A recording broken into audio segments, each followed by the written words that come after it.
سنريهم آياتنا في الآفاق وفي أنفسهم حتى يتبين لهم أنه الحق أولم يكف بربك أنه على كل شيء شهید.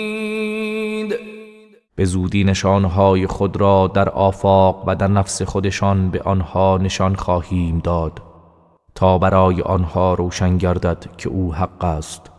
آیا کافی نیست که پروردگارت بر همه چیز گواه است؟ الا انهم فی مریة من لقاء ربهم الا انه بكل شيء محیط.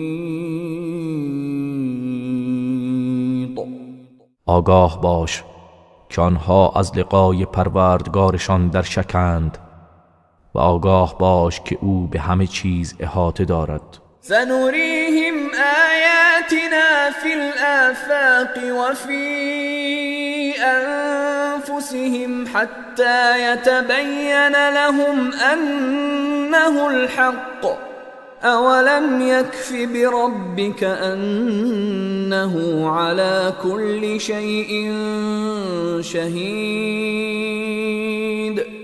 به زودی نشانهای خود را در آفاق و در نفس خودشان به آنها نشان خواهیم داد تا برای آنها روشن گردد که او حق است. آیا کافی نیست که پروردگارت بر همه چیز گواه است؟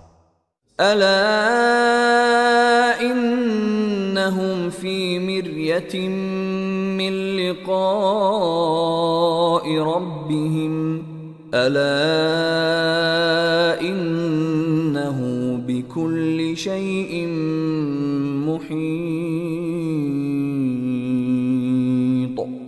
آگاه باش که آنها از لقای پروردگارشان در شکند و آگاه باش که او به همه چیز احاطه دارد.